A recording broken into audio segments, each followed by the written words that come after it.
E aí, minha galerinha, tudo bem com vocês? E aí, todo mundo feliz? Aí tá certo. Tudo bem com vocês? Hoje, clínica, certo? Hoje vamos com clínica. Temos algumas questões aí problemáticas, algumas, a maioria é tudo fácil, né? Mas aí uma ou outra que a gente aí necessita debater.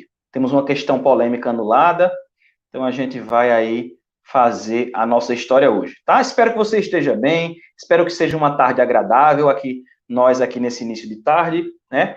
Então, vamos sem mais delongas começar a nossa história. Primeiro, antes da gente começar, queria pedir, né, para você, se você ainda não está no grupo do Telegram, né, é muito importante que você esteja. Se você quer estar inteirado de tudo que a gente está fazendo, né, recebendo material e tudo, todo o conteúdo, o material dessas semanas Revalida que a gente está fazendo, nós vamos estar passando através do grupo do Telegram. Mas, Rafael, eu não tenho Telegram. Não tem Telegram, você instala o Telegram, né, meu amigo? Celular, hoje em dia, todo mundo tem. Ah, mas meu celular não tem espaço. O celular sem espaço não tem problema, porque o Telegram, ele não deixa salvo no celular, certo? Ele não deixa salvo no celular, então não come espaço, beleza? Vamos lá para a nossa história de hoje. Então, vou ampliar aqui a tela. E vamos lá, ó. Semana Revalida 2.0. Vamos lá, vamos para a próxima.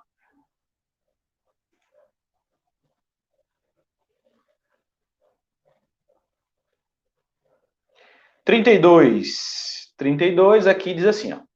Da Unesp 2018.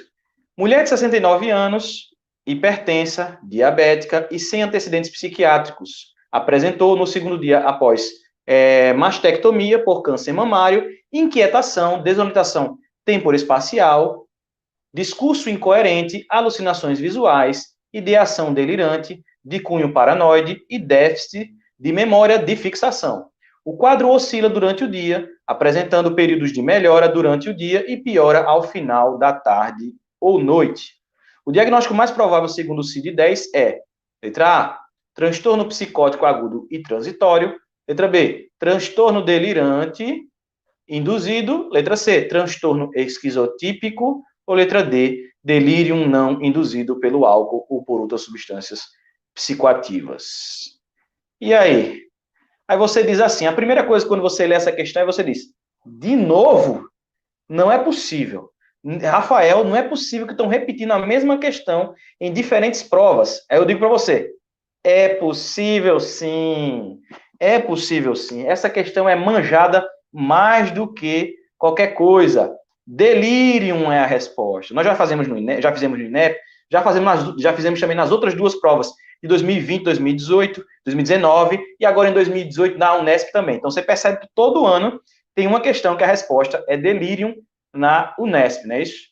Então é delirium. Por que é delirium? Porque é uma alteração súbita. É como se fosse uma psicose, uma esquizofrenia, só que é súbito. E é desencadeado por alguma cirurgia, infecção, alteração, isolamento social em pacientes mais idosos. Né? Geralmente acontece em idosos, certo? E tem essa questão de oscilar com melhoras e pioras, né? Então, alucinações visuais, ideação delirante, você percebe aí que parece esquizofrenia, mas é um quadro súbito. É isso? Foi por causa após a mastectomia por câncer mamário. Veja, depois de uma cirurgia. Então a gente vai marcar delírio sem medo de ser feliz. Certo? Bom demais, né? Tá vendo aí? Memorize isso. Se é a primeira live que você está vendo, ou se é a 20ª, 95ª, a 50ª, não sei quanto que você está vendo, aí é delírio, né? Thaís aqui está perguntando. Thaís, ó, perguntou aqui. 31 já fez? Então, Thaís, lembra que a gente divide as questões por área de conhecimento. Essa foi a primeira questão que apareceu aí. Na verdade, era a última de tocoginecologia, que eles gostam de colocar alguma de psiquiatria em tocoginecologia, né? Mas essa daqui é a primeira, supostamente, de clínica, né? Porque psiquiatria, para mim, é clínica, não é tocoginecologia. Então, eu botei como primeira questão a 32, beleza? Então, letra D. Vamos lá, vamos lá. Lembra que é só você pegar o caderno de questões que eu disponibilizo lá no Telegram e lá no, e você vai ver aí a divisão certinha, né? Você percebe, daqui a pouco divide o tema. Primeiro é pediatria, depois toca ginecologia e depois as questões de clínica. Vamos para cá, 33. Homem de 35 anos com história de dor lombar sem irradiação, que melhora quando anda e piora quando dorme. A principal hipótese diagnóstica é, letra A, lombociatalgia, letra B, espondiloartrite, letra C, osteoartrite de estenose de canal medular. Se você já está aí conosco, né, nas lives, esse daí não é nenhuma novidade para você. Inclusive, ontem na live de artrite reumatoide, a gente poderia ter falado um pouquinho, né, sobre espondilite anquilosante, usar espondiloartroses, espondiloartrites soronegativas, né? Então, isso aqui, ó, entre 35 e 45, dor lombar, que geralmente começa embaixo e vai subindo, né? Não é isso? Que tem rigidez matinal, que tem essa lombalgia inflamatória, a gente vai dizer que é a espondiloartrite, espondilite anquilosante, não é isso? De novo, né? Fácil demais, tá vendo aí? Agora, se você tá meio voando, é só você pegar lá da primeira live que a gente fez, de questões, vir assistindo que você vai estar fera. Quando você chegar nesse momento, você já vai estar rindo das questões. Se você está chorando agora, é porque você não acompanhou desde a primeira live. Lembra que todo dia, toda semana, a gente está liberando duas aulas, né, duas lives que a gente fez nas semanas anteriores, aí para você estar acompanhando. A gente já tem as lives de 2020 todas completas aqui no YouTube, que você pode estar assistindo, revisando.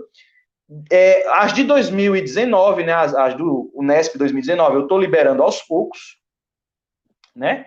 E aí, essas daqui, da semana revalida, eu vou liberar também depois aí, certo? Então, de boa, você aí não vê nenhum problema. Não é isso? 34. Mulher de 67 anos com hipertensão arterial controlada, sem alteração de exames laboratoriais. Ecocardiograma há 1 ano, aumento do átrio esquerdo. Vem a consulta de rotina assintomática. Vamos ver aí o que acontece. Apresentando o seguinte eletrocardiograma. Se você, né, eu sempre digo isso, né, mas é verdade, não tem segredo, né? A gente fez uma live só sobre taquiarritmias, isso daqui, quem viu a live, sabe, ó, fácil, né? O que é isso daqui? Só de olhar para o D2 longo você já diagnostica, né? Você bate o olho assim, já diz, de cara, né? Ainda mais com o aumento do átrio. O que é isso aqui, galera? Escreva aí o que é isso aqui. Né? Que é isso? Ó, vou dizer para você que eu tô vendo, ó. Irregularidade entre dois QRS, né? Ó, tá vendo? Você tem distâncias diferentes entre os QRS e ausência de onda P. Isso aqui, como é isso aqui? Fibrilação atrial. Fácil demais. Meu Deus do céu. Bate na minha cara que tá muito fácil. 34. A conduta mais adequada é... Qual era a conduta? Ó, já tá há quanto tempo?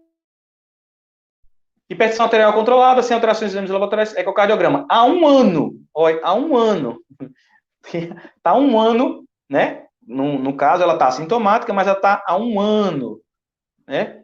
1 ano que essa moça, essa senhora de 67 anos, vem apresentando alterações. Então, a gente não sabe há quanto tempo, né? Qual é a conduta depois de 48 horas da fibrilação atrial? É controle da frequência cardíaca, a anticoagulação por 3 a 4 semanas, e após a anticoagulação, eu faço aí a cardioversão. Não é isso? Então, vamos ver aqui. A conduta mais adequada. Adenosina? Não, tá errado. Amiodarona? Não. A amiodarona é cardioversão química. Não, tá errado. Metoprolol, que é um beta-bloqueador, controle da frequência cardíaca, perfeito. E o warfarin, beleza. Letra C. Não é isso? Eita, bom demais, menino. Se tudo fosse assim, hein? Se a vida fosse fácil assim, né, não? Tá vendo? Já imaginou agora chegar os pacientes aí, você ficar agora alucinado, né? Porque vão chegar... Imagina se chegarem pacientes no seu consultório que sejam iguais a esses, né? Você já vai saber de tudo. Né? A vida é mais difícil do que as provas. Tenha certeza disso, né? Se você já está trabalhando em medicina, você percebe que a vida é mais difícil do que as provas, né? Mas isso ajuda muito, né? Essa questão das provas... a questão das provas ajuda muito na nossa compreensão da clínica, né? 35, vamos ver aqui. As medidas associadas com a redução da mortalidade do choque séptico, além da ressuscitação volêmica, são: letra A, antibiótico terapia precoce, uso de corticoide, controle glicêmico, uso de agentes vasopressores precocemente. Letra B, antibiótico terapia na primeira hora de tratamento, controle glicêmico, uso de dopamina e vasopressina, se necessário. Letra C, antibiótico terapia precoce, uso de imunoglobulina humana, uso de proteína C ativada, uso de agentes vasopressores e precocemente. Letra D, antibiótico terapia na primeira hora de tratamento, controle glicêmico, uso de agentes vasopressores precocemente. E aí? Nessa question, o que você marcaria nessa question?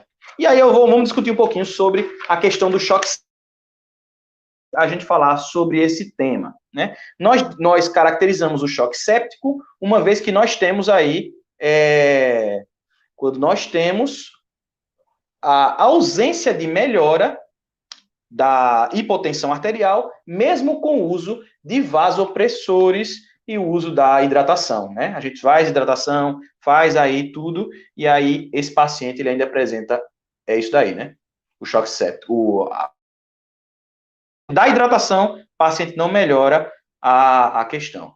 Então, o que a gente tem aí como a redução da mortalidade? Quais são as medidas que estão associadas à redução da mortalidade? O que a gente vai fazer para esse paciente aí, nos primeiros momentos, já reduzir? Porque cerca de 50% das pessoas que têm choque séptico têm aí a mortalidade precoce, não é isso? Então, é importante que nós tenhamos algumas condutas. Entre elas, a introdução do sistema de triagem. Então, é muito importante que a gente faça os sistemas de triagem que nós temos, como o Quick SOFA, o SOFA, para poder determinar aqueles pacientes que têm maior gravidade. É muito importante que você treine a sua equipe, né? Se você é um médico que está trabalhando na emergência, é muito importante que a equipe esteja treinada, inclusive, para atuações em pediatria, por exemplo. Chega uma criança com choque séptico, é muito importante que você esteja treinado, e principalmente em locais mais aí distantes, né? Fora das grandes capitais. Expansão volêmica imediata tem que ser feita, né? O início das drogas vasoativas já no comecinho, na primeira hora, né? Para aí manda esse paciente vivo, o suporte com oxigênio, o antibiótico de amplo espectro, e também, algumas situações, a gente pode utilizar a insulina, a gente pode utilizar os corticoides, né? E a gente tem que, obrigatoriamente, estar monitorando os sinais desse paciente. Então, oximetria de pulso, glicemia, o lactato, os eletrólitos, né? A função renal, a fração de inspiração, como é a pressão arterial, de O2 dividido pela fração inspirada de O2, tudo isso a gente tem que estar monitorando nesse paciente. Ele tem que estar controlado, não é isso? Então, vamos ver aqui o que seria mais correto, né? Antibiótico terapia precoce. Eu acho melhor responder antibiótico terapia na primeira hora, tá? Então, não seria precoce.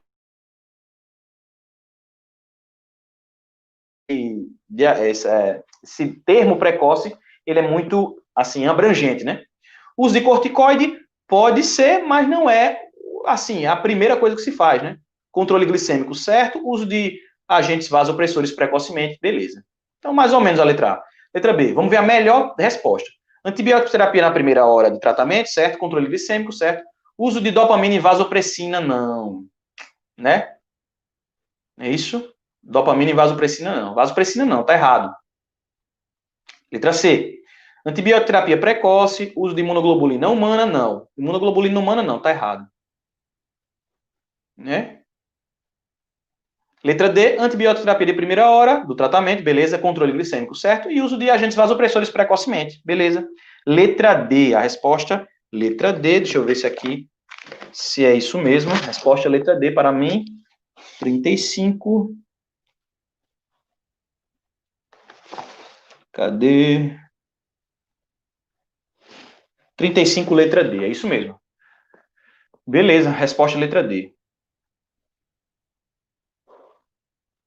Certo? Letra D.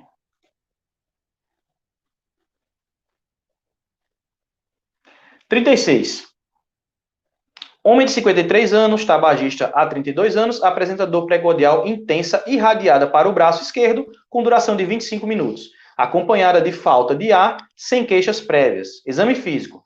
pressão arterial de 140/90, frequência cardíaca de 100 e crepitações pulmonares bilaterais em bases e terços médios. Eletrocardiograma, inversão da onda T nas derivações pré-cordiais. Troponinas normais, o diagnóstico e a conduta são respectivamente. Vamos ver aqui. Letra A, infarto sem supra-ST, angiografia em até 72 horas. Letra B, angina instável de alto risco, angiografia em até 2 horas. Letra C, angina instável de risco intermediário, angiografia em até 24 horas. Letra D, angina instável de baixo risco, tratamento clínico não invasivo. E aí? O que você diria aí? O que você diria aí aqui? Letra A, B, C ou letra D? Qual seria a sua resposta, o seu diagnóstico e a sua conduta? A gente tem muitos critérios de risco, né? O time RISC, tem o score de Grace, tem vários outros aí que você pode utilizar. Mas o mais importante para você ver a alteração, né? Essa necessidade, se vai ser nas primeiras 2 horas, ou então se vai ser aí em 24 horas, né? Nesses pacientes que têm risco ou moderado, alto ou muito alto, os critérios mais importantes para você avaliar são justamente a insuficiência cardíaca. Então, se tem algum sinal de insuficiência cardíaca, então, paciente de muito alto risco, né? Então, a gente precisa aí saber como é que a gente vai atuar, certo? Então, esse paciente, ele tem as troponinas normais, por isso que o diagnóstico dele é angina instável. Mas a angina instável também pode ser de baixo, de moderado, de alto risco e de muito. Esse paciente ele já apresenta crepitações pulmonares bilaterais em base de terços médios. O que eu vou pensar isso daí? É KILIP, né? Isso aqui é insuficiência cardíaca. Então, o paciente que apresenta insuficiência cardíaca, ele é de muito alto risco, né? É um paciente, além de alto risco, ele é muito alto risco, e por isso precisa da angiografia nas primeiras 2 horas. Existem também as taquiarritmias ventriculares malignas também, né? Por exemplo, a taquicardia ventricular sustentada, né? Monomórfica ou polimórfica, também a fibrilação ventricular, né? Que a gente poderia também dizer que esse paciente é de muito alto risco. Não é isso? E também a instabilidade hemodinâmica. No caso desse paciente, ele não tem instabilidade hemodinâmica, mas ele tem indícios aí que tem insuficiência cardíaca, por isso nós vamos dizer que ele tem muito alto risco e necessita da angiografia em até 2 horas. Né? Não tem risco intermediário e não tem baixo risco. Isso aqui é alto risco. É a angina instável, porque ele tem um síndrome coronariano agudo. Como assim, Rafael? Uma dor maior do que 20 minutos, né? E com normais, as enzimas cardíacas normais. Então, resposta letra B. Certo? Como é que é a angina estável? Ela melhora com repouso, melhora com o uso de analgésicos, é menos do que 20 minutos, né? Essa dor pré-cordial, não é isso? Que é desencadeada pelo exercício, isso é angina estável. A instável, ela não melhora com repouso e nem com analgésico. É uma dor contínua que vai aí melhorar quando você fizer a atuação. Certo? Beleza? Alteradas. Por isso que é letra B. Próxima. Olha, passou, né? Agora o FMT, certo? O FMT, vamos lá. Questão 11, né? O FMT é melhor porque é bem divididozinho, e inclusive tem os títulos lá, né? Começa com clínica cirúrgica, depois clínica médica, e aí vai, né? Vai pediatria, tocoginecologia e tal, tudo divididozinho. Então, a 11, ela diz assim, paciente de 26 anos, sexo masculino, solteiro, estudante de direito natural e procedente de Cuiabá. Previamente isto, sem qualquer comorbidades, bem como a ausência de antecedente familiar e doença mental há 7 dias, de forte intensidade e primeira crise convulsiva de tipo generalizada, tônico-clônica há 5 dias, evoluindo com quadro de confusão e distúrbio comportamental flutuante. Interessante, um paciente de 26 anos que nunca teve uma convulsão, e aí, de repente, ele tem várias e várias convulsões, ontem apresentou nova crise convulsiva, 3 crises nas últimas 12 horas. Isso é muito estranho, né? Muito estranho. Deu entrada no Hospital Universitário JM, com agitação psicomotora e desorientação do comportamento. Desorganização do comportamento. Resultado de hemograma com linfocitose e TC de crânio normal. Mas a ressonância magnética de crânio com contraste hipersinal em lobo temporal e córtex da ínsula à esquerda. Rapaz, isso é muito característico de herpes, né? Herpes causa essa alteração temporal, né? A gente tem uma meningoencefalite por herpes, muito aí característico, né? De acordo com o caso clínico, marque V para as alternativas verdadeiras e F para as falsas. Vamos ver aí. Hipótese diagnóstica principal é epilepsia por esclerose mesial do lobo temporal. Eletroencefalograma deve ser solicitado, assim como iniciar o uso de fenobarbital regular e encaminhar paciente para o neurologista. Não, né? Errado, falso. Esse paciente aí não tem nada de esclerose, não é um quadro progressivo, é um quadro agudo, né? Esse quadro tem que ser progressivo para a gente pensar numa esclerose, né? Então, para mim, o primeiro aí é falso. A próxima, aplicação de PCR para a detecção do DNA viral no líquido cefalorraquídeo forneceu o padrão ouro para o diagnóstico de encefalite por herpes simples, sendo a primeira hipótese diagnóstica verdadeiro. Tá certo. Falso verdadeiro. Dengue é a arbovirose mais prevalente nas Américas, endêmica em quase todos os países tropicais e subtropicais, e deve fazer parte da suspeita clínica arbovirose neuroinvasiva. Perfeito, né? É um possível diagnóstico também. Então, aqui está verdadeiro também. Então, falso, verdadeiro, verdadeiro. E aqui, conduta sequencial é submeter paciente à coleta de líquido cefalorraquídeo. Peraí. É isso aí. Submeter a coleta de líquido cefalorraquídeo, ressonância nuclear magnética de crânio com espectroscopia para definição do diagnóstico de abscesso cerebral. Não. Iniciar antibioterapia de amplo espectro. Primeiro, que não foi encontrado nada na tomo, né?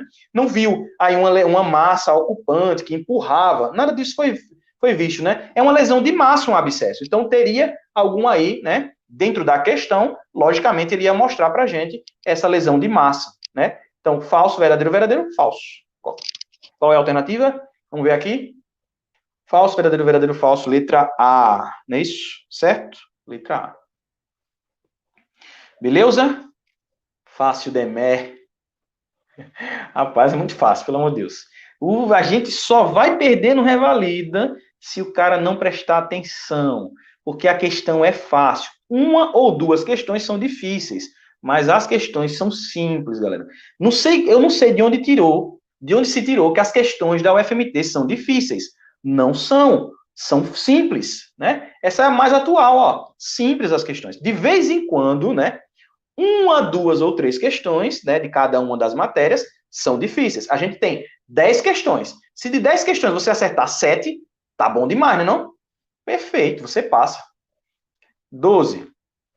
Olha, paciente, sexo feminino, 31 anos, admitida no pronto atendimento com exacerbação de quadro de artralgia interfalangianas proximais das mãos, punhos, joelhos e tornozelos, que iniciou há 5 meses. Aí o cara vai lendo e vai dizendo, artrite reumatoide, né?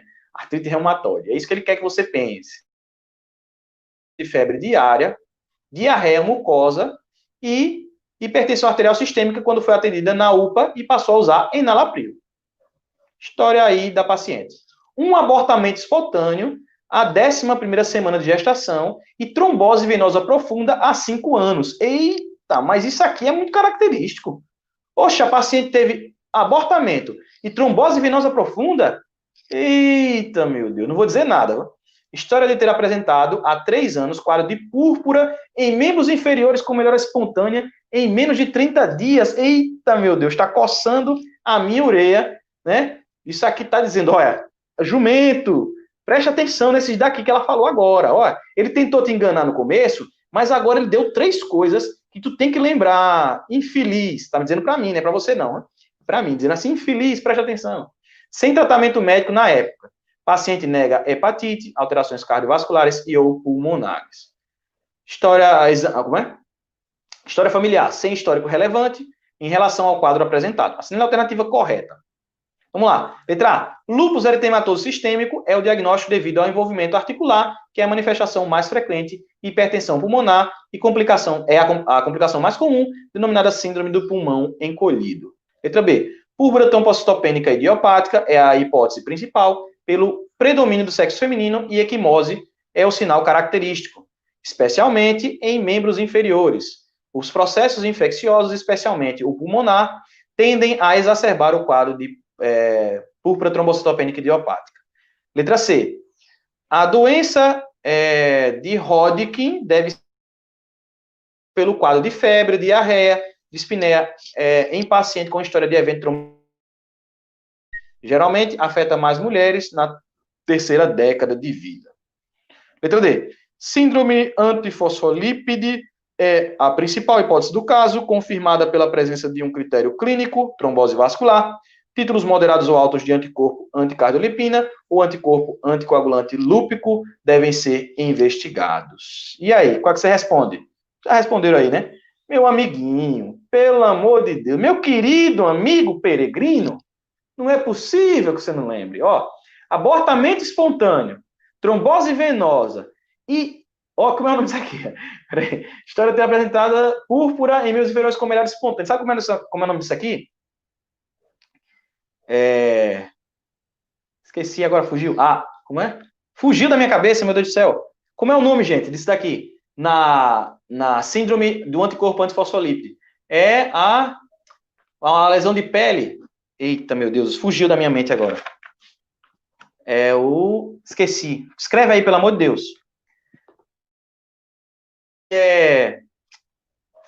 Tava... Agora esqueci.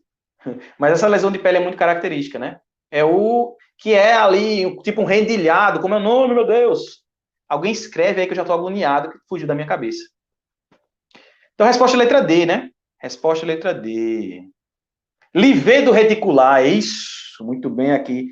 Dijane escreveu aí, feliz. Muito obrigado aí por ter feito aí essa lembrança. Livedo reticular, é isso aí, ó. Que tem, ó, abortos, e tem trombose, e tem livedo reticular, primeira coisa que você vai pensar, fosfolípide, né? Letra D. Aí, meu amigo. Essa foi, assim, né, uma das aí. As outras foram fáceis. Vamos ver essa daqui, 13.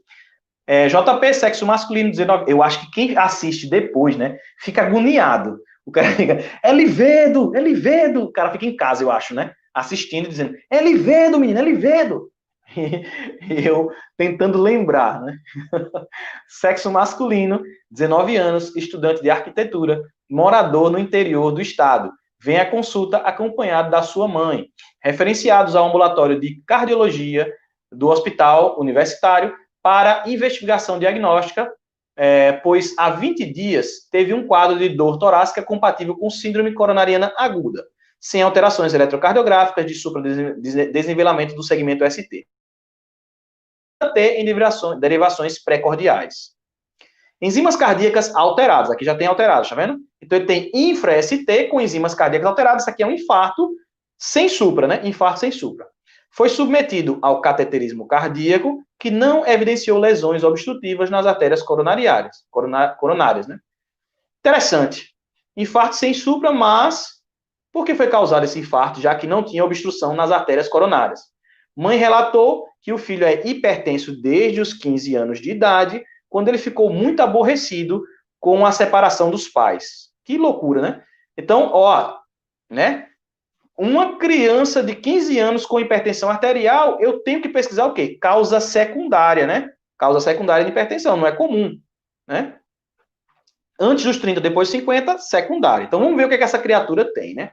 Ele ficou muito aborrecido, iniciou também quadro de cefaleias constantes, palpitações e sudorese profusa e foi diagnosticado pelo médico do postinho como transtorno de ansiedade e depressão pós-traumática, pela separação dos pais. Faz uso regular de losartana, 50 mg, 12 em 12 horas, hidroclorotiazida, 25 mg ao acordar e fluoxetina, 25 mg pela manhã. Interessante, ó. Losartana com hidroxicloroquina. Então, tem um, ó, um tiazídico e um ARA, né? Afirmou que seu filho sempre teve pressão alta emocional, sendo normal, o normal pressórico para ele, o de 160 por 100. A mãe inventa coisa, né? 13. Considerando o caso clínico, a foi a alternativa correta. Então, se essa criança ela tem hipertensão arterial antes dos 30 anos, agora tem 19, então é por causa secundária. Isso que, consequentemente, né, não é por causa emocional, né? Tem alguma outra causa que não foi pesquisada, aí o médico deu esse vacilo, né? Não pesquisou as causas secundárias. Então, vamos aí ver quais são as causas secundárias que pode ser. Letra A, o emprego de psicotrópicos, como benzodiazepínicos, para o controle ansiolítico associado a antidepressivo, fará o manejo adequado da patologia do paciente e de ansiedade do paciente. Não, meu querido amigo, não faça isso não. Você vai dar o quê para ele? Rivotril? Não faça isso não, meu amigo. Vai dar Rivotril para a criança para ele poder reduzir a pressão arterial? Não, não é por causa disso não. É porque é uma causa secundária. Não é Rivotril não. Não dê Rivotril para ele não, certo? Faça isso não, meu amigo. Letra B. Deve-se abordar o paciente em consulta privativa, juntamente com a equipe de psicologia, sobre o uso de drogas estimulantes ou recreativas, pois eles estariam diretamente relacionados a infarto agudo do miocárdio com cateterismo coronariano sem alterações. Não. Não é o que a gente vai pensar de primeira coisa, né? Não está dizendo nenhum comportamento aí, nem foi em festa, nem nada disso. A questão não está falando disso, né? Então aí não é uma coisa que eu vou pensar. Letra C. A dosagem plasmática e urinária das catecolaminas e metanefrinas, bem como a realização do exame de imagem do abdômen contrastado, tomografia computadorizada ou ressonância magnética, devem ser solicitados frente à suspeita de feocromocitoma. Letra C. Tá linda e não tem como você marcar outra, né? É isso? Letra C, meu amigo. Letra C. Letra D. A estenose de artérias renais e síndrome carcinoide constituem diagnósticos diferenciais neste caso e podem ser excluídos solicitando-se, respectivamente, a autossonografia de vias renais e citografia de análogos de somatostatina. A melhor resposta é a letra C. Né? Pensar aí no feocromostoma, que aí é o caso aí que pode aumentar as catecolaminas e ter gerado esse quadro aí de infarto sem supra. Letra C. Beleza? Mais questões. 14. Paciente masculino, 32 anos, portador de diabetes mellitus. Ó, faço as suas palavras as minhas. O Hector aí, ó, fácil demer. É isso? Rapaz, pelo amor de Deus, é só alegria. Só alegria. Agora, por quê? Porque a gente já está resolvendo questão, meu amigo, há mais de semanas. Várias e várias semanas de sofrimento. E eu tenho certeza que a primeira prova que a gente fez, como aqui alguém disse, eu não lembro quem foi que disse, chorou, né? Chorou quando foi fazer a questão. Mas agora não, agora você sorri, você tá feliz aí. E se você, amiguinho peregrino, é a primeira live que você está assistindo, volte nas lives anteriores, porque você vai resolver aí, chorando não, sorrindo. É isso. Só vai perder o Revalida se quiser, porque aí não estou livre de nada disso, não. Todos estamos aí predispostos a acontecer isso, né? Então vamos ter concentração, orar aí, né? Firmar a nossa confiança e aí ir para cima do Revalida, né? 14. Paciente masculino, 32 anos, portador de diabetes mellitus tipo 1. Ó, essa questão é grande, já estou vendo. Descoberta há 20... Ah, não, tem aqui já. Descoberta há 20 anos. Valvulopatia reumática e dupla troca de válvulas tricúspide e mitral por válvulas biológicas há 6 anos. Foi internado em unidade de terapia intensiva há 3 semanas devido a grave quadro de cetoacidose diabética. Ó, você vai ver que ele vai falar um monte de coisa que não serve, viu? Preste atenção. Descompensada por sepse, com foco a esclarecer. Foi entubado e adaptado ao respirador mecânico devido à insuficiência respiratória aguda e iniciou medidas adequadas com ressuscitação volêmica, controle glicêmico rigoroso e insulinoterapia e emprego de antibioterapia empírica com ceftriaxona após coletas de culturas, hemoculturas e urocultura. Houve mudança estrutural no laboratório e perderam as amostras de hemoculturas deste paciente e não houve crescimento microbiano nas amostras de urocultura. Paciente mantendo há 3 dias quadro de febre superior a 37,8 graus. E aparecimento de nodulações em subcutâneo e lesões características de vasculite séptica em planta dos pés e palma das mãos. Diante da forte suspeita pela equipe médica do diagnóstico de endocardite infecciosa e de acordo com os critérios de Duke, ação é a alternativa correta. Olha, se você tivesse excluído tudo isso daqui, apagado, vamos apagar, e tivesse lido a partir daqui, ó, diante do forte suspeito pela equipe médica de diagnóstico de endocardite infecciosa e de acordo com os critérios de Duke, a alternativa correta era mais do que necessário. Não precisaria ler nada disso. Ele só fez isso para você perder tempo. Tá vendo aí? Esses caras são muito criativos para fazer questão, né? E aí cagam quem está fazendo a prova. Pelo amor de Deus. Escreva só isso daqui, ó. Paciente com endocardite infecciosa. Analise os critérios de Duke. Pronto. Só isso, meu amigo. Letra A. Ó, em relação aos critérios de Duke, né? Os critérios de Duke são os critérios diagnósticos para a endocardite maiores e aí outros critérios menores, certo? Vamos ver lá. Novas amostras de hemoculturas devem ser solicitadas a ecocardiograma transtorácico, que tem melhor acurácia no diagnóstico de endocardite em pacientes pós-trocas valvares. Letra B. Exame físico com sopro novo, regurgitativo e evidência de ecocardiograma transesofágico de vegetação em válvulas protéticas contempla os critérios maiores de Duke esperados na endocardite infecciosa. Letra C. O sopro novo regurgitativo, febre superior a 37 graus e êmbolos sépticos são critérios maiores de Duke e fecham o diagnóstico da endocardite infecciosa. Letra D. Um dos achados esperados no exame físico do paciente com válvula protética e com suspeita de endocardite infecciosa é o aumento do sopro preexistente, constituindo um dos critérios menores de Duke.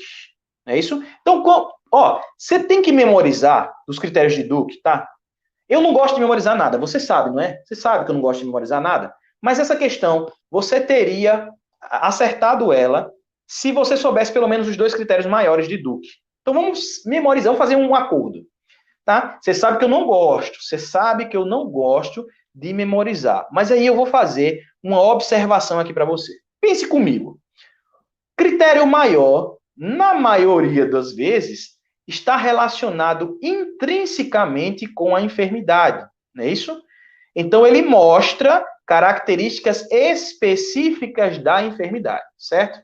Vamos ver aqui, por exemplo, a letra B. Ó, sopro novo regurgitativo e evidência de ecocardiograma transesofágico de vegetação em válvulas protéticas contemplam os critérios maiores de Duke esperados na endocardite infecciosa. Perceba, nos critérios de Duke, a gente tem os critérios maiores, a gente tem dois critérios.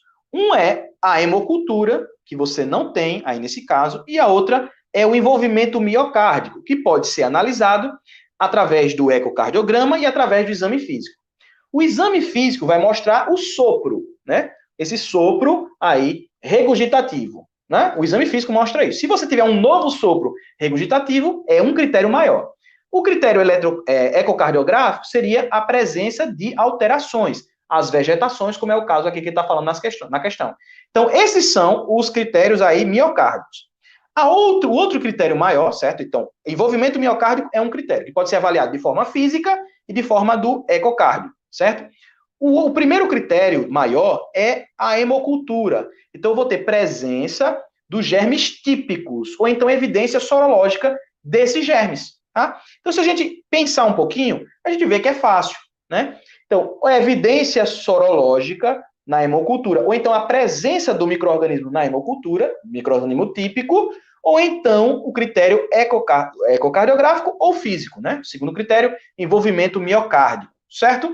Então, se você memorizar pelo menos isso, eu sei que é ruim a gente memorizar, mas para quem vai fazer o FMT, tá? Para quem vai fazer INEP, não. Mas se você for fazer o FMT, é bom. Esse é importante, certo? Esses pelo menos os dois critérios maiores.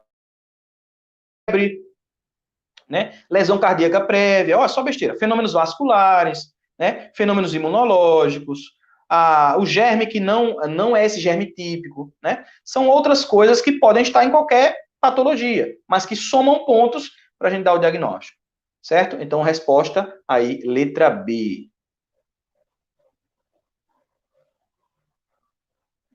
Certo? Letra B. 15. Eu acho que é essa que é grande. Vamos lá. Mulher de 63 anos é admitida na emergência com quadro de desorientação, de início a 3 dias, caráter flutuante e sonolência a pouco mais de 24 horas. Ao exame físico, pressão arterial de 100 por 50, frequência cardíaca de 62, respiratória de 18.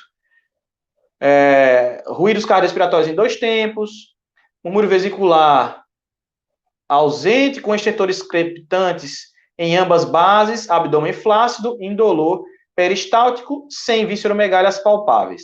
Membros inferiores com edema frio, com cacifo. Então, a gente tem aí o paciente com edema, né, com indícios aí de alteração, que é de insuficiência cardíaca, né? Agora, é um quadro de desorientação de início a 3 dias. Caráter flutuante e sonolência a pouco mais de 24 horas. Vamos ver aqui. Exame neurológico. Mini exame do estado mental, 17. Deu alteração, né? Pares craniais, sem alterações. Reflexos tendinosos presentes e simétricos universalmente. Desatenção e pensamento desorganizado. Vamos ver a história da, né? Doença de Parkinson há 18 meses. Ó, já tinha Parkinson. Aí apresentou sinais de um quadro agudo de desorientação e mudança aí, né, do comportamento. Hipertensão arterial sistêmica com controle medicamentoso. A respeito do caso, analise as assertivas a seguir. Vamos ver aí. A respeito do caso, analise as assertivas a seguir. 1. Condições como insuficiência cardíaca, hipóxia, hipercapnia, alterações tireoidianas, infecções, insuficiência renal, insuficiência hepática, devem ser corrigidas, a fim de melhorar o funcionamento cerebral, visto tratar-se de delírio. De novo, meu Deus! É, verdadeiro, né? Não é isso? Verdadeira essa daí, vocês acham também? Eu acho que é verdadeira. 2. Doença de Alzheimer é a principal hipótese devido ao processo degenerativo, com acometimento inicial do hipocampo, caracterizado por alterações cognitivas comportamentais e preservação motora sensorial nas fases avançadas. Será que a principal hipótese diagnóstica da gente vai ser o Alzheimer? Já tem Alzheimer há 18 anos, né? E teve um quadro súbito. Não é um quadro progressivo de alteração. É um quadro súbito, né? Não foi progressivo. Então, não sei, né? Acho que não, né? Alzheimer não seria a principal hipótese diagnóstica. Pode até ser o Alzheimer um agravante, mas aí não seria a nossa principal hipótese diagnóstica do quadro, né? Teve insuficiência cardíaca, alteração do comportamento súbito. Pensar em delírio, né? 3, né? A sintomatologia da insuficiência, né? Apresentou sintomas, edemas, tal, descompensação, na verdade, né? 3, redução dopaminética da doença de Parkinson também pode comprometer a atenção. As principais características são lentificação cognitiva, apatia, comprometimento da memória e funções executivas desde o início da doença? Não. Alzheimer dá alteração da memória e das funções executivas no início. O Parkinson aí só tardio, né? Alteração do comportamento, das funções executivas é mais tardio, não é no início. Então, verdadeiro, falso, falso. E a última, devido à redução da mortalidade da mobilidade da caixa torácica, elasticidade pulmonar, pressão ins e expiratória máximas, consequente ineficiente da tosse e mobilidade dos cílios, do epitélio respiratório, facilita quadro de pneumonia, tá certo.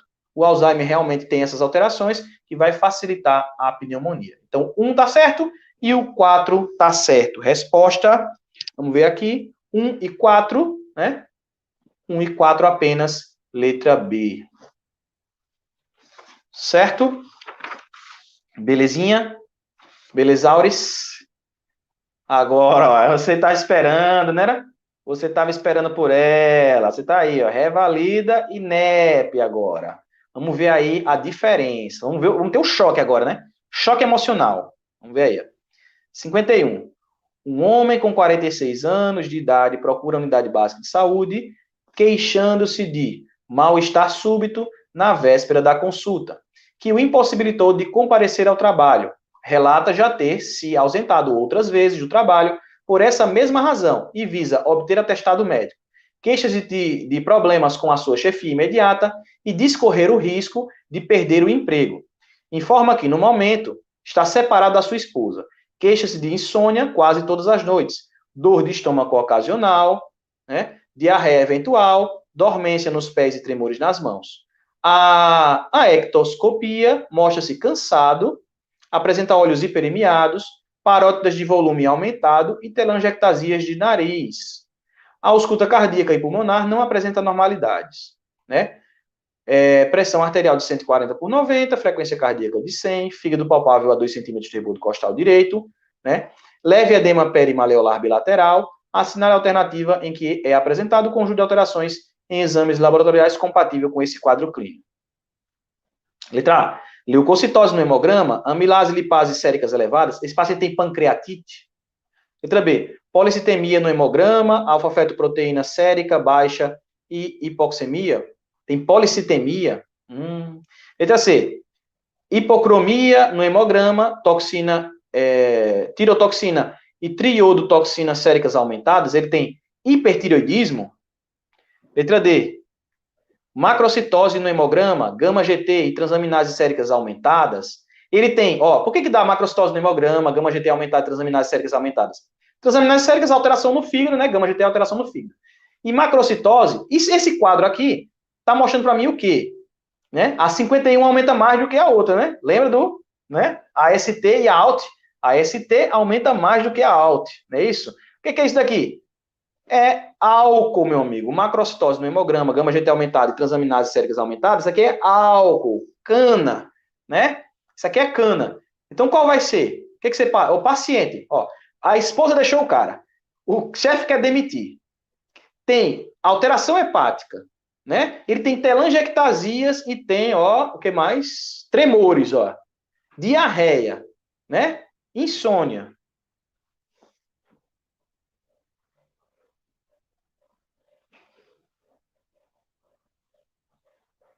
Voltei aqui. Parótida aumentada, verdade. A alteração das glândulas, né? Parótida aumentada também é uma característica aí do álcool, né? No caso, né? O consumo crônico, né? Então, a melhor resposta aqui é a letra D, né? Pancreatite não ia fazer ele perder a esposa nem o trabalho, nem policitemia, nem hipertireoidismo, né? Não é verdade? Mas o álcool é perigoso. Cuidado aí, vocês aí que tomam uma caninha, né? Porque o álcool é perigoso. Letra D, né? Sempre com moderação aí para quem gosta, né? 55. Uma mulher de 30 anos de idade comparece à consulta de rotina na unidade básica de saúde, certo? Refere que há 30 dias vem se sentindo desanimada, sem energia, com hiporexia, dificuldade de concentração e perda do prazer ao realizar atividades antes consideradas prazerosas. Olha, se você vê isso aqui, perda do prazer ao realizar atividades consideradas prazerosas, lembre que isso é critério maior para uma patologia específica, certo? Uma patologia específica. Beleza? Lembre isso aí, prazer, perda do prazer para realizar atividades cotidianas é um critério maior de uma específica. Destrabalhar e cumprir as suas obrigações com dificuldade, nega antecedentes clínicos e psiquiátricos, bem como o uso de medicações. Medicações, álcool, tabaco e outras drogas. Diante desses sintomas, assine a alternativa em que são apresentados a principal hipótese diagnóstica e a conduta adequada para o caso. Letra A. Transtorno do pânico. Como é que é o transtorno do pânico? É o quê? Você tem quadro aí agudo, né, de insurtos, né, de ansiedade, né, palpitações, paciente pensa que vai morrer. Então, não é transtorno do pânico isso daqui. Transtorno depressivo leve é justamente o que tem um critério maior, né? Aqui tem um critério maior, que é a falta do prazer nas atividades cotidianas. Então, eu marcaria essa daqui. Orientar a realização de atividade física e oferecer psicoterapia, letra B. Transtorno somatoforme, isso daqui é quando o paciente ele tem uma dor, um mal-estar sem causa física aparente, né? Tem uma causa psíquica. Então, ele se manifesta no corpo, através de dor, através de alterações, né? Então, aí não parece ser transtorno somatoforme, né?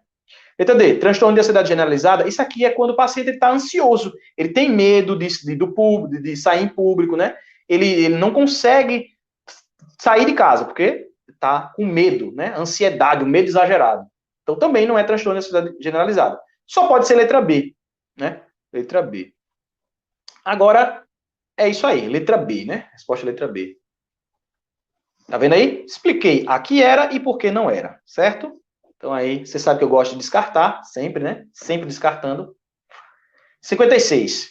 Uma mulher com 57 anos de idade é levada por familiares a uma unidade de pronto atendimento com quadro de desmaio, ocorrido há poucas horas. A paciente recuperou a consciência e passou a queixar-se de palpitação e tonteiras. Ela nega febre, cefaleia, dispneia ou dor pré-cordial e episódios prévios semelhantes.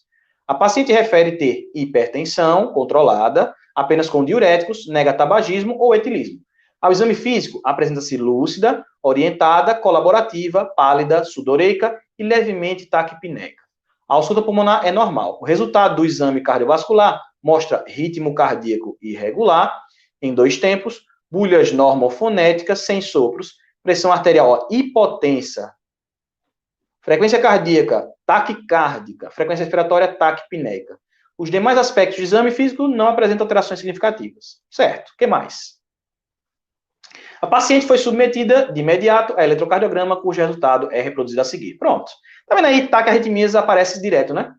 Então, ó, um quadrado grande, ó, a diferença aqui de um pouco mais de um quadrado grande, né? Entre 3 e 5 é o normal. Menor do que 3 é taquicardia. Maior do que 5 é bradicardia. Então, isso aqui é uma taquicardia. Que taquicardia? Né? Taquicardia supraventricular, né? Porque aqui, ó, o QRS, ele tem um tamanho de menos do que 3 quadrados, então é supraventricular. Isso aqui é o V1. Né? Então, é supraventricular. Taquicardia supraventricular, né? Aí, uma taquicardia supraventricular. Agora, um dado importante aqui, ó. Tá hipotenso, taquicárdico e taquipneico. O que eu vou fazer nesse paciente? Todos os pacientes que têm instabilidade hemodinâmica, né? Se tem instabilidade hemodinâmica, o que eu vou fazer nele? Eu faço o quê? Eu faço... Todos os pacientes que têm instabilidade e têm taquicardia, eu vou fazer o quê? Eu vou fazer cardioversão elétrica. Esqueça o resto. Se tiver taquicardia e tiver instabilidade hemodinâmica, o tratamento é o quê? Cardioversão elétrica. Não vou fazer química, não vou fazer nada, porque tem instabilidade hemodinâmica, certo? Instabilidade hemodinâmica, eu vou fazer a questão da cardioversão elétrica. 56. No atendimento, administração de heparina por via... Não, heparina, cardioversão elétrica imediata, tá certo? Beleza, heparina por via intravenosa, cardioversão elétrica imediata, início de anticolocação por via oral, pós-cardioversão e terapia de manutenção posterior com amiodarona. Vamos ver a outra. Administração de heparina por via intravenosa, início da anticoagulação ou antiagregação por via oral, cardioversão elétrica ou química? Não, química não, errado. Letra B, errado, não é química, só elétrica. Paciente instável. C. Administração imediata de beta-bloqueador por via endovenosa, início de anticoagulação e antiagregação via oral, monitorização de eletrocardiográfica? Não. O meu tratamento tem que ser cardioversão aí direto, né? Cardioversão elétrica imediata. Letra C, errado. Letra B, errado, porque não pode ser química. Letra C, errado. Não é isso?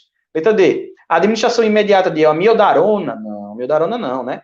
A amiodarona é cardioversão química. Então, eu vou fazer letra A. Independente de ser ventricular ou auricular, paciente instável hemodinamicamente, a gente faz o quê? Cardioversão elétrica imediata. Resposta, letra A. É isso? 56, letra A. 61. Olha. Pequenininha, meu Deus, pequenininha. Quase não dá nem para ver, de tão pequenininha. 61. Uma mulher de 38 anos de idade deu entrada na unidade de emergência apresentando dispneia e dor torácica. O quadro teve início 5 dias antes da tosse seca, dor torácica à direita e febre alta. No dia seguinte ao início do quadro, ela procurou a assistência médica, tendo-lhe sido prescrito tratamento com levofloxacina para a pneumonia bacteriana comunitária. A paciente relatou evolução com manutenção do quadro febril e das demais queixas. Posteriormente, passou também a sentir cansada, dispneica e com dor precordial de tipo pleurítica. Como não viu melhora do quadro, procurou a unidade de emergência, onde se encontra no momento. No primeiro atendimento da unidade de emergência, a paciente negou tabagismo, etilismo e uso de drogas ilícitas. Sua história patológica pregressa revela apenas cistites de repetição, com o último episódio há 2 meses, sempre tratadas com quinolona por via oral. Ao exame físico, apresentou pressão arterial de 85/40, hipotensa, frequência cardíaca de 120, taquicárdica, frequência respiratória de 28, taquipneica, né? Instabilidade hemodinâmica. Temperatura 38,7, exame pulmonar compatível com condensação lobar à direita. Foi iniciada oxigenoterapia sob máscara e considerado o diagnóstico de sepse, através dos critérios clássicos. Síndrome de resposta inflamatória sistêmica com infecção comprovada ou suspeita. Foram colhidas hemoculturas, o lactato sérico foi dosado, o esquema antibiótico foi modificado para cefalosporina de terceira geração, mais macrolídeo, e foi iniciado o resgate volêmico generoso. Os exames complementares realizados confirmam a existência de disfunção orgânica grave, com presença de 3 disfunções no score de SOFA. Beleza? Então, SOFA 3, aí diagnóstico de sepsis, né? Grave injúria renal, creatina sérica 5,8, hipercalemia acentuada, com potássio sérico igual a 7,2. Olha, bem alto o potássio, né? Acidose metabólica importante, com pH de 7,18 e bicarbonato sérico de 12. Foram, então, constituídas medidas terapêuticas intensivas para o controle das disfunções orgânicas, mas na manhã seguinte, logo após a realização do registro eletrocardiográfico, ilustrado a seguir, a paciente apresentou parada cardiorrespiratória e atividade elétrica sem pulso, que foi revertida com a realização das manobras de suporte básico da vida e administração intermitente de adrenalina, bicarbonato de sódio e glutamato de cálcio. Quando você termina de ler isso daí, você primeiro chora, né? Você é lendo e chorando. Agora veja de onde ele foi. Ele começou numa pneumonia. Não conseguiu tratar a pneumonia, né? Possivelmente porque ela tinha resistência às quinolonas, já que ela vinha usando quinolonas aí para infecções urinárias de repetição. Aí, da pneumonia, passou para uma sepse. Dessa sepse, ela teve uma parada cardiorrespiratória, né? E aí você já não sabe o que você tem que responder. Você se perdeu. Isso aí foi-se embora. Agora acabou-se. Esqueça. Eu não sei mais. Eu não sei mais agora. Para onde é que eu vou? Quem sou eu? Eu não sei. Uma questão dessa não tem nenhum sentido para mim. Como é que pode, meu amigo, o cara fazer uma questão tão grande numa prova que precisa de tempo? É um miserável um cara desse que faz uma questão dessa, rapaz. É um miserável, um miserável. Aí não é para você ensinar. O que você está querendo, sabe? É medir o conhecimento do cara. Então, para que bexiga você faz uma questão dessa, mano? Era mais fácil só fazer isso daqui, ó. Após a estabilização hemodinâmica da paciente, foi indicada a instituição imediata de suporte dialítico. Considerando que o registro eletrocardiográfico apresentado indica a causa da parada cardiorrespiratória, veja, só precisa disso. O miserável.